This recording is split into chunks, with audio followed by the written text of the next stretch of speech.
and welcome to the Winging It F1 podcast. This feels strange because with the three of us haven't been together for about 2 weeks. I'm Nigel Chu, and I'm with two people whose initials in their names have the same difference in like the number of letters. Does that make sense? No. Yeah. So the like difference... you've got a difference of 3, and Adam's got a difference of 3. That's weird. Yeah, you've got a difference of more than 3. Yeah. Am I on Only Connect? That's good. Freddie's in the game show mood, and it tells. I don't know. I've never thought about that before, and I will never think about that again. I will. How are you both doing? I don't know, mate. I really don't know. I'm worried about you. You've been saying that all week. I'm in a place right now, and it's not where I was 2 minutes ago before we started recording this podcast. I'm just worried. I'm not going to ask any further questions there. Adam, how's it going? Yeah, it's going good. It's going good. It's nice and warm outside, so I've had to shut the blinds so you can actually see rather than just being whited out because the sun is in my room, as happens in America. But yeah, it's good. I'm living life. Looking forward to a podcast with the three of us discussing turkeys, and yeah, can't wait.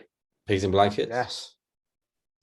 Yes, best part of any Christmas dinner. Yes, apart from maybe the stuffing. The stuffing's good as well. Christmas dinner depends on the stuffing. Stuffing can sometimes be awful because you can big up the stuffing too much, I think. Nah, I think it's like a new. It's its own tier where you can never over big it. It just always delivers. I'm quite proud of the way I make sprouts as well sometimes. But anyway. See, that's on its own level of no matter how much you underestimate it, then it still under-delivers. Not your cooking, just generally. Sprouts, I mean, if you just add a lot of garlic to the sprouts, then they're great. Just have garlic instead of sprouts, then they're great. Well, my Christmas dinner is garlic. I eat a garlic. All right. Well, someone who might eat garlic is Lewis Hamilton. Me and Freddie didn't. Me and Freddie didn't. How many syllables does Lewis Hamilton have in his name? Syllables? What? I don't know. The same number of initials as initials. Everyone. Oh, he's got 3. He's got 3 letters between his. Oh yeah, he has. See, there we go. Not just a pretty face. Weird. He's also got initials. Yeah, he's also got 100 wins, which me and Freddie probably didn't speak enough about last time. So sorry for anyone who listened and watched that. Really? And is a Hamilton fan. Yeah, I know. Surprised me. Well, surprised I didn't listen to this, really. 100 wins. It is an unbelievable number. I don't think anyone thought it would happen after Schumacher got to 91. Adam, your thoughts on it? You're obviously the biggest Hamilton fan out of us, right? Well, it might be me soon, but enough about that. Adam, how do you feel about it? Yeah, Nigel's slowly coming to that point. Maybe he'll overtake me by the end of the season. Depends who wins the championship, I think. But yeah, I think it's quite weird. It's quite like an arbitrary number. It's just like, oh, he got 100. It's like cricket. You have like a little. It's like 100, like significant because it sticks out one more than everyone else's. Like batting totals, and you don't have that in F1 because that's not how F1 works. But having said that, I think it's a nice statistic and it's a great achievement. I don't know kind of how whether this feels more significant than beating Schumacher's or not. Not really sure about that. But yeah, it's just. I think it again, it just kind of goes to show he is, in my opinion, the greatest. But he's kind of the perfect driver for this era. He has just been, the perfect driver for Mercedes, and the way he's just been so consistent throughout his time. And he was super fast at McLaren and racked up wins there as well, especially in his first and second seasons. It's the way. Just he got into that car and started winning, or started getting podiums and started winning nearly immediately is just, unprecedented apart from the first season of F1 because someone had to. But apart from that, I just yeah, it's a massive number, and who knows when it will be beaten, or if it will be beaten, or who by. But yeah, it's a huge achievement for him. But again, I don't know where I kind of rank it. It's kind of a nice statistic more than anything else. I think it's not the most wins or the highest win rate or whatever. It is a statistic.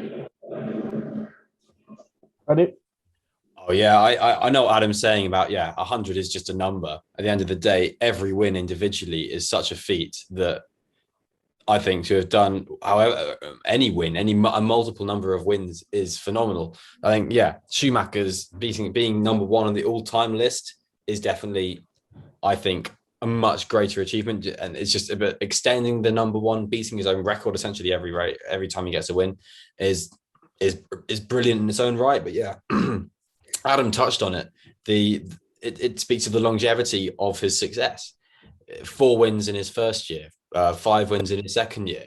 By the time he'd done 3 seasons of F1, he had got 10 or 11 wins under his belt. So it's something marvelous there that he was able to do that. He's won in every season he's competed in. He's won 7 championships.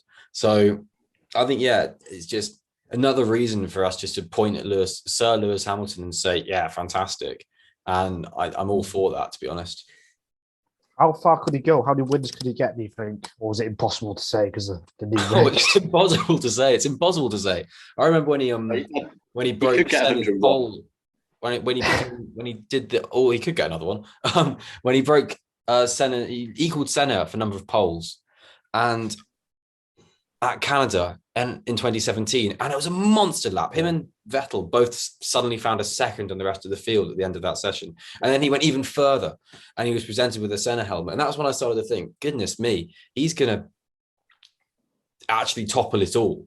Because you could still kind of think, he's going to be sort of level with maybe Prost, maybe Vettel will overtake him, that kind of thing. There was still all of that kind of opportunity there. But then he just, with the 2017 regs and the challenge from Vettel and then the challenge from Verstappen now, it's just risen him in the way he's achieving these kind of things.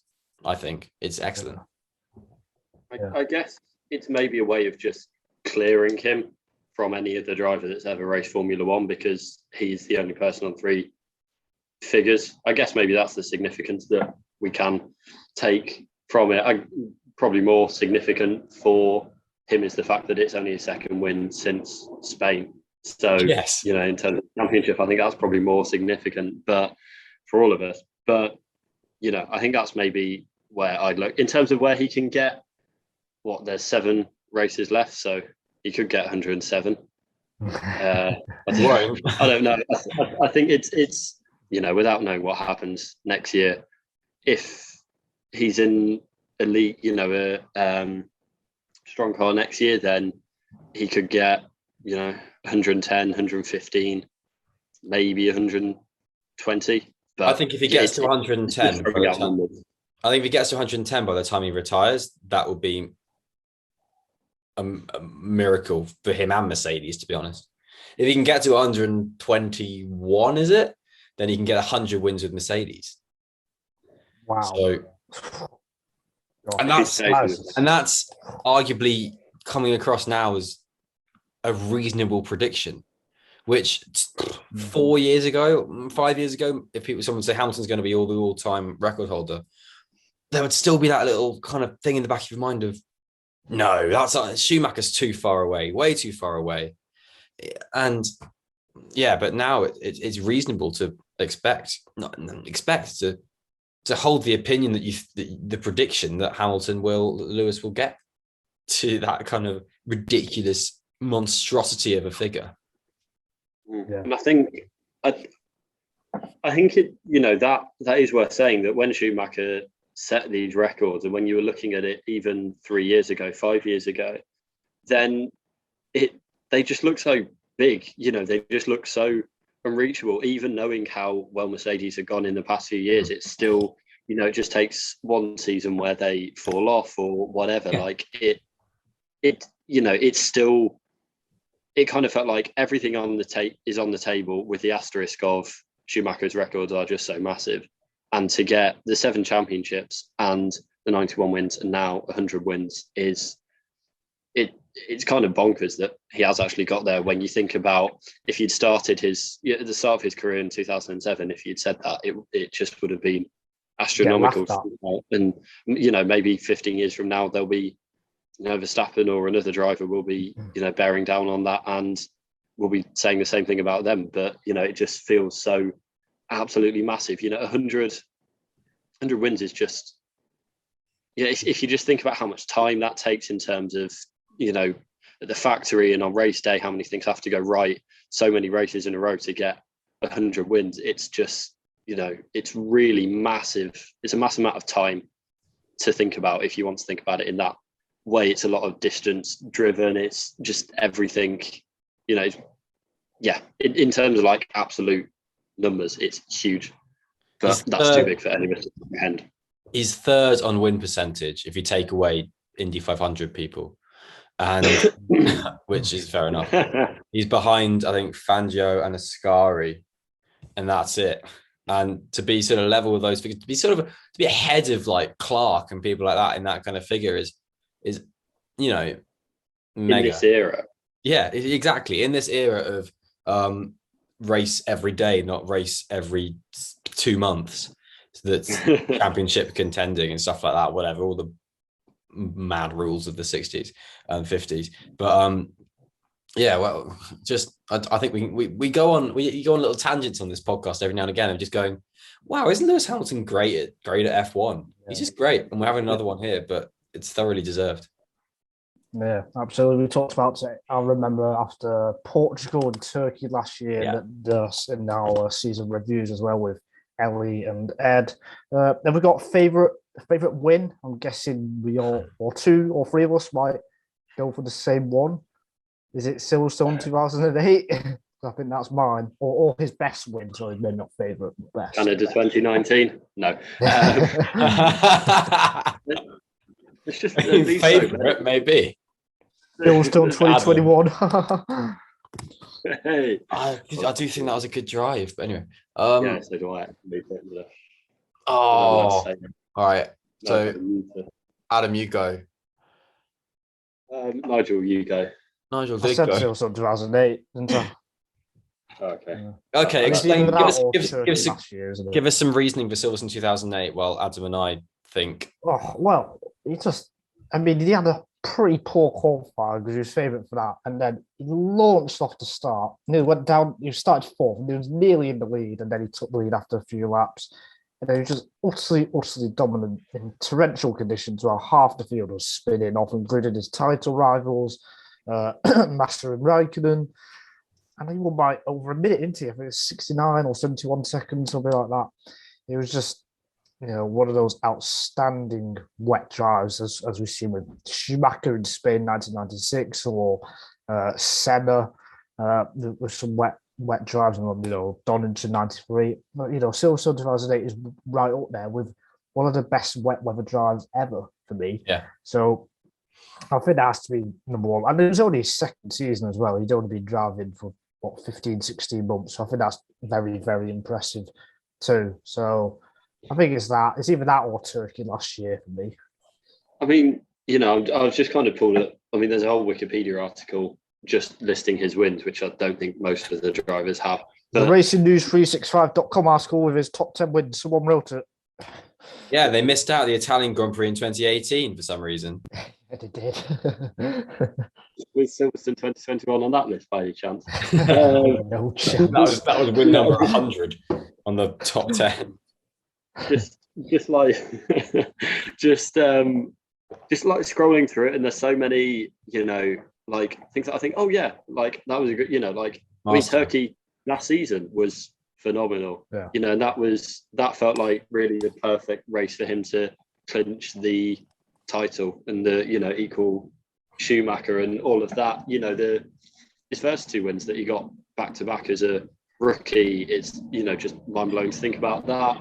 Monaco before the win before his Silverstone 2008 win at Monaco was fantastic as well. He had a puncture and then came back through the field. It's a different era, but still at Monaco. in the wet was phenomenal. And there's just so, scrolling through, there's so many. But having said all of that, I think I've got to agree that Britain 2008 is the one, really. It's just, for all the reasons you said, the fact that he lapped pretty much the whole field, when near enough every other driver was spinning and not able to control the conditions. And that's just where he showed kind of that he was head and shoulders above everyone else on that day. So, I'll agree. I'm going to give a few honorable mentions before I give mine. As Adam said, his first 2 race wins, I think, overcoming 4 or 5 safety cars in Canada to take his first win. I mean, that race threw a lot at him and he just nailed it. Obviously, there were fewer strategy variations with fuel and stuff back then that he could be thrown at him, but it was a masterful drive. And then the difficult second album, Indy, the week later, that was brilliant. That drive, I think the fact that he was able to come back out, and he was on a momentum ride, but I do think that he had the world champion Alonso behind him all race. And it's easy to say you can get one off your back, but the second one's always harder, I think. So he did that in brilliant fashion. And again that year, Fuji, when it was soaking. So I think that's up there. Fuji 2007, when it was an absolute washout and he was head and shoulders above the rest. I'm also going to say set him up to win the championship. Exactly. Kind of really he should have won from that point. But that was kind of, if he had won, that's probably it was a champion drive. You're right. Yeah, and we'd all look back and say that's where he did it. Sorry.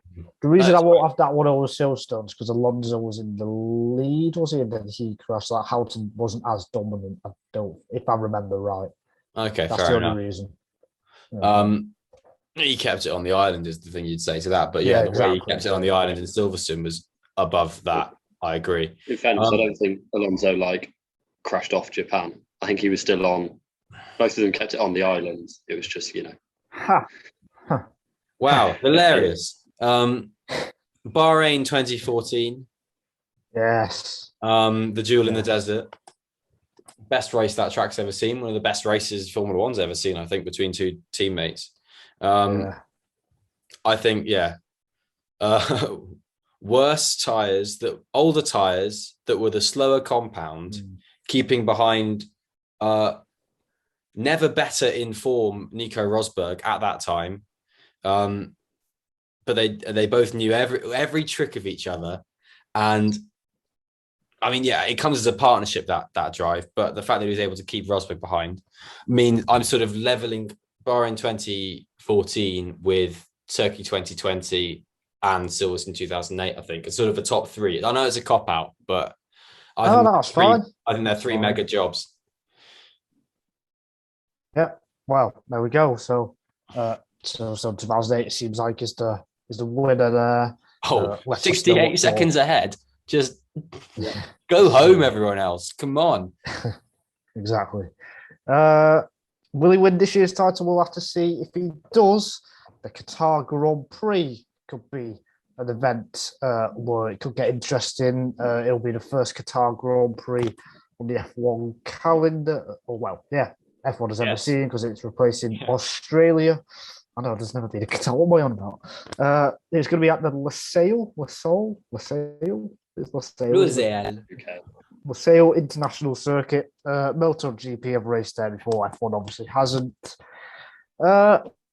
Mixed reaction to this one, I think, because really always good to see a new track, but negative. I think human rights record isn't great, is it? So, what are your opinions on this? I don't think it's been a mixed opinion. I think it's been overwhelmingly negative. Not just because of the of what Qatar stands for, which is, not good things, not sort of, human rights and things, or the basics. But also because it is a bike track, guys. It's not for cars. It really isn't for cars. There's one long straight, and then there's lots of sweeping corners and a few tight bits, but that's designed for bikes to be able to flow into each other nicely. And it's great for a bike. It's not at all a track for a Formula One car. Not at all. Not for a Formula 4 car could you race there. They did GP2 Asia there back in the day when that was a thing. And there was no overtaking in GP2. And GP2 without an overtake is like a test session. Otherwise, it's not a thing. So, hell, they even overtaking the tests. So, this is just, I don't know, it's just not going to be good. I mean, we've got to hope that Pirelli bring the softest tyres, really, to give us some tyre offset. That was the only way they were. They won't, will they?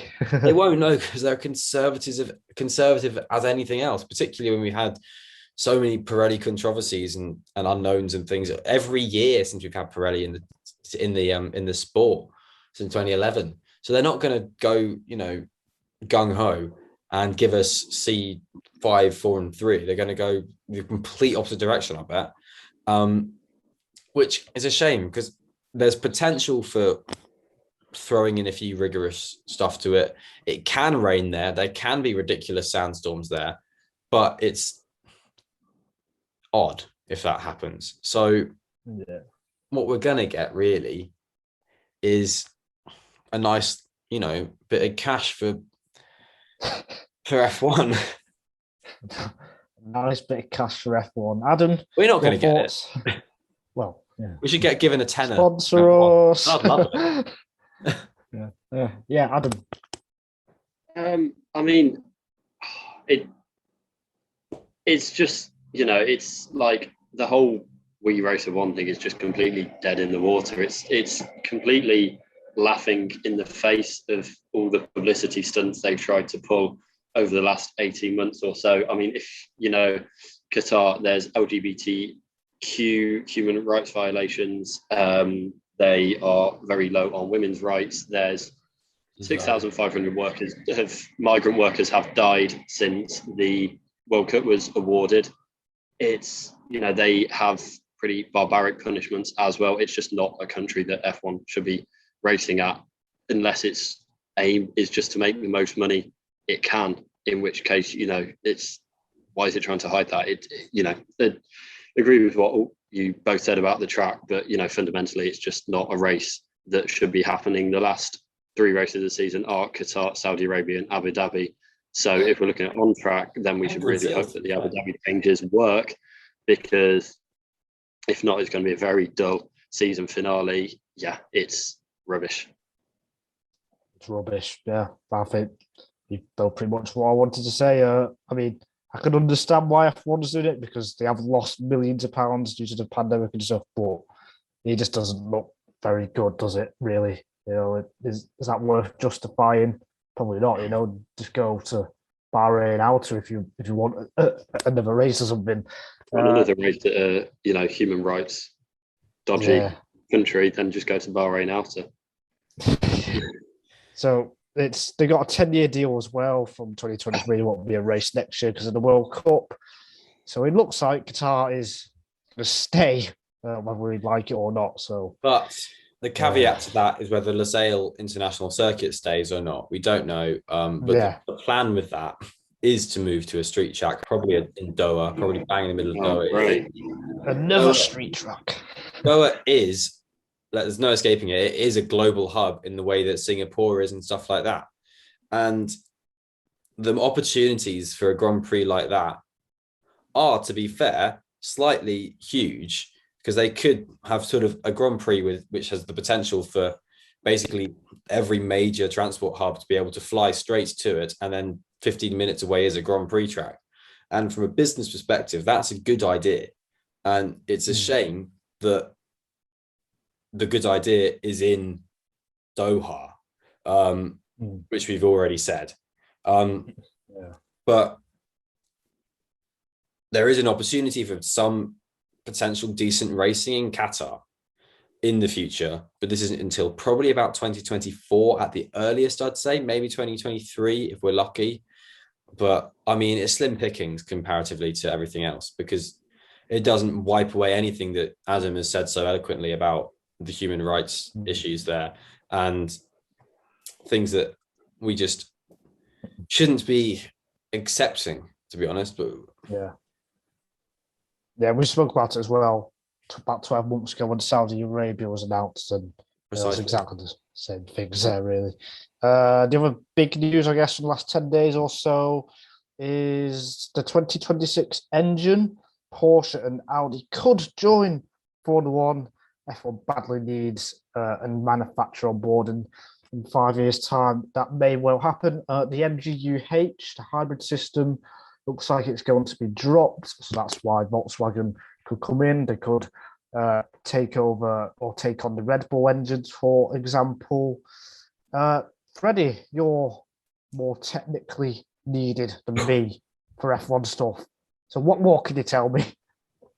Well, you've hit it bang on, really. They're dropping the MGH. They're keeping the MGUK, which is technology they've had for a long time anyway. They had that with KERS on the V8s back before these V6 turbo hybrid engines. I prefer simple that one. And I think it's the right way to go. It means that we haven't got all the sort of hardcore technology that you get from an MGUH, which is a very weird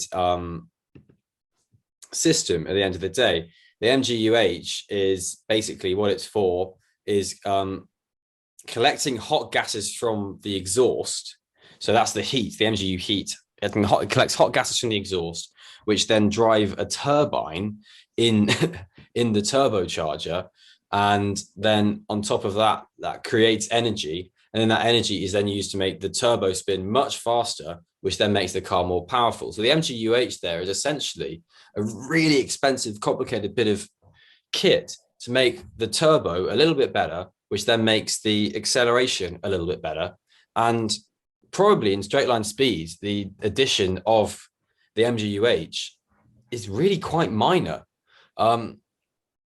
If you think about it from a pure performance point of view, it's a probably really small cut that they're taking out of the engine. What it does do is it reuses thermal gases in a very good way, which is fantastic in terms of efficiency and is very good in making these engines so environmentally unique and friendly. But there's a lot of that being done with the MGUK anyway. So dropping this really niche, complicated MGUH is good and keeps F1 sort of attractive, because this is why Porsche and Audi and as an umbrella, Volkswagen, who own the two, has been going to these meetings. And yeah, Porsche and Audi have a massive competition pedigree, Formula E, WEC, endurance racing in the States as well. So, and now Dakar as well for Audi. Exactly. And so yeah, they've got the pedigree, and the only thing that they haven't recently conquered is Formula One. Porsche did obviously power some engines back in the day but they were badged as tagged with McLaren tag Porsche engines. But that's it. So this is taking on the might of Mercedes in Formula One as Porsche or Audi has the opportunity to be one of F1's biggest battles, and I'm happy about that. Yeah, absolutely. I think simple engine might cost less, or should cost less. Brings on a big name. Hopefully, I think it's all pretty positive. Is that what you'd agree with, Adam? Yeah, I mean, I kind of agree with everything you said. Mainly, I just want to congratulate you, Nigel, because this is something that you've been calling for since basically the start of the podcast. I think simplifying the engines, taking out the hybrids. So yeah, that's well done you. I'm sure it's your lobbying alone that has done this. So yeah. Yeah. I think it'll be interesting to see if they do pick up a relationship with Red Bull and AlphaTauri, and whether you see that, I don't know, Red Bull, Porsche, AlphaTauri, Audi, that kind of thing, or whether Red Bull powertrains in its own right goes so well and Red Bull choose to do their own thing, and maybe Porsche and Audi end up partnering, say, with Williams or with another team like a Haas or a Sauber. So who knows? Yeah, I think it's important as well. Because I think we talk about needing more teams or even more engine manufacturers. It's a big opportunity for F1 because it's not often you get Audi coming along to these talks or whatever. So you got to make the most of it, and do what Audi want, I guess, because if it doesn't happen, then we'll just be stuck with these 4 or 3 if one drops out engine manufacturers for what, another 10 years, which isn't great. I don't think. I think you need those new manufacturers coming on board now and then. So yeah, I think it's an important moment for F1. But more on to the present, the Turkish Grand Prix this weekend, back for another year after it was cancelled. Then it came back on, and then there was loads of stuff going on with the red list, but now that doesn't matter. Istanbul is the destination. It came back to the F1 calendar 12 months ago. It was a great race in the wet. Hamilton won, became 7-time world champion. It should be another exciting event, shouldn't it? Just like, well, in fact, we haven't had a boring race, I'd say, since Austria. The last 5-6 races have been, dramatic or exciting. Yeah, even Austria was all right, wasn't it? So, Lando Norris fighting the Mercedes all race. It was great. That's true, yeah. Not for the lead per se, but the rest of it was great. Belgium. Belgium was really boring. Unbelievably boring. Sorry, Karen. Don't count Belgium. Turkish Grand Prix. What are we looking forward to about it? Oh, the track working. Yeah. Is there going to be grip this year? Is the big question. Because if you don't remember, last year they resurfaced it and it didn't go very well, and it was basically like driving in the wet, even though it was dry, and then it did rain. So let's hope they sorted that out this year, so it's not as. I'm in two minds, to be fair. It was hilarious. It was quite good fun watching all the cars tiptoeing around. It was a different challenge, which is something we don't get often in F1. And it's kind of like we've mentioned rallying a couple of times in this podcast, which is rare for us. But like they'll go to sand, they'll go to snow, they'll go to gravel, they'll go to tarmac. So why not do it in F1? But also, that track is a beast when you got grip. So who knows? Yeah. Adam? Yeah, I think I'm interested to see how the drivers do, and especially how the Hamilton Verstappen goes, because back in the day when Turkey was first on the calendar, it wasn't really one of Hamilton's favourite tracks. It was a very Massa track, so shout out to him. But it goes, is it anti-clockwise? I think it was one of the few that went anti-clockwise, and that never seemed to suit him. I guess maybe he's got that's more of a thing now, though, to be fair. Later. But yeah, so I'm kind of interested to see in normal conditions, kind of who actually has the upper hand, because our last memory of Turkey was Hamilton's mega win in the rain last year. So yeah, I think that's the main thing. I don't really know who I think will do better, but there must be someone. Like, there's one driver has to be better. They can't be exactly the same, surely. So another thing that could happen in Turkey is Lewis Hamilton getting an engine penalty. And me and Adam spoke. Why are you laughing, Adam? So me and Adam spoke about this a couple of weeks ago. I think Adam got bored in the end with me waffling on about it. But we're going to speak about it again because it might happen this weekend. I think he should take a grid penalty at some point. Probably Mexico, I'd choose. But if he does have a bad qualifying, I'd say he should do it this weekend. Yeah? Yeah, I don't know. I don't necessarily think he has to take one. I think if he has a bad qualifying... He has to. Consider it. But I don't know. We'll see. I think Verstappen, kind of got... The fortune favoured him really with that late rain shower in Russia, because that really nullified, Hamilton only has 2 points lead from where he... from Verstappen having to start from the back, which I think is, major, and, also on Hamilton for, actually, no, he won the race in the end, favoured both of them. But I think the fact that Verstappen only lost 8 points, 7 points from taking an engine penalty really keeps the pressure on Hamilton. So I don't know how they're going to do it, because I don't know whether Hamilton can match that, or whether they'll have a race where they are able to match that. So I think if there is a poor qualifying somewhere between now and the end of the season, then they should look at it. But I don't necessarily think they have to take it, because it is such a huge points hit up front. Freddie, quickly. I think they have to take it. Okay. Not because it's such a huge points hit up front, because it's such a huge points hit if you ever have an engine failure and then have to take a penalty at the next race anyway, that's then 2 hits. Get 1 hit out of the way and you've got more in your pool and you're safer, in my opinion. And there's 7 races to go. And he already had an engine failure with one in Zandvoort. And who was it who had not a great one in? Is it Latifi? Williams, wasn't it? Yeah. The Williams engines haven't been going too nicely for them. McLaren also think they're going to need to take a penalty.